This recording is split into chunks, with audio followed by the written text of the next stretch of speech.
monde. C'est un grand plaisir pour moi de présenter un Conseil des ministres qui ressemble énormément au Canada. It's an incredible pleasure for me to be here today before you to present to Canada a cabinet that looks like Canada. We have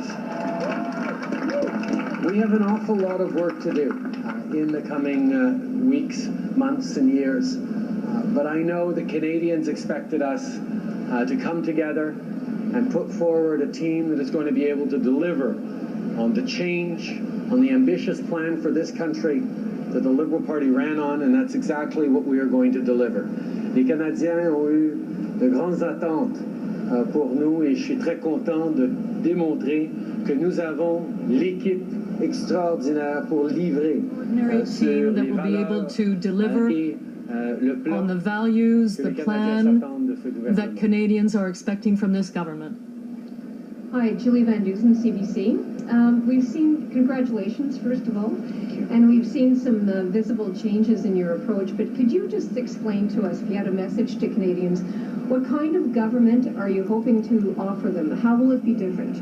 Well, I think one of the first things is that we're a government that wants to earn Canadians' trust by demonstrating that we trust Canadians. Openness and transparency isn't just about trust, though. It's also very much about better policy making.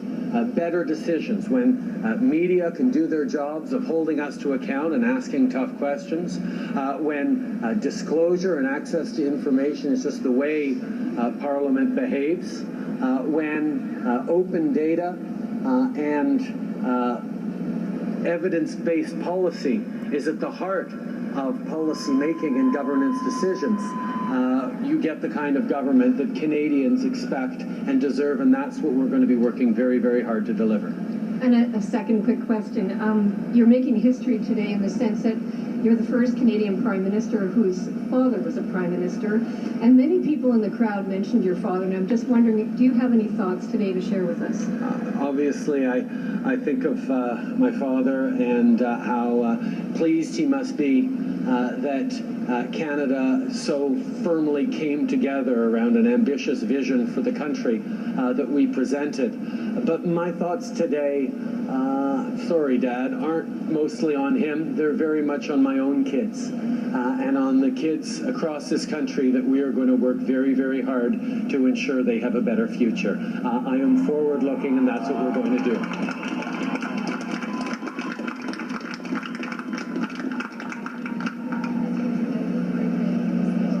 News.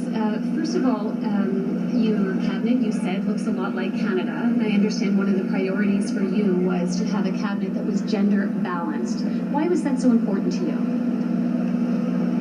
Because it's 2015. Canadians elected extraordinary members of Parliament from across the country, and I am glad to have been able to highlight a few of them in this cabinet here with me today.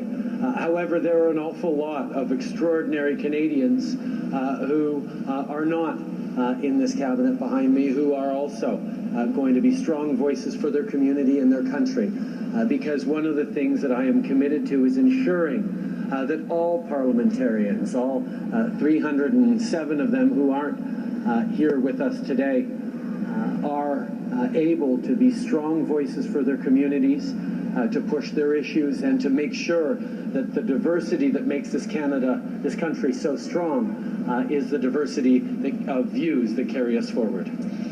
Last week you were asked for an update on resettling the 25,000 Syrian refugees that you promised. You said last week that you would have more to say after you were sworn in. Well, you've been sworn in.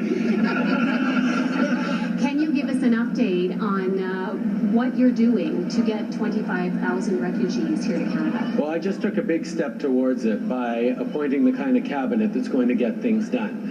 This is going to be a period of slight adjustment for a number of people in the political world in Canada because government by cabinet is back. we are going to sit down around the cabinet table and talk about the solutions that need to put forward, what is in the best interests of Canadians, and how we're going to deliver on the promises that Canadians quite rightly expect us to keep. We're going to do it responsibly and properly, but we are going to keep the promises we made to Canadians to offer them the kind of country that we know we deserve.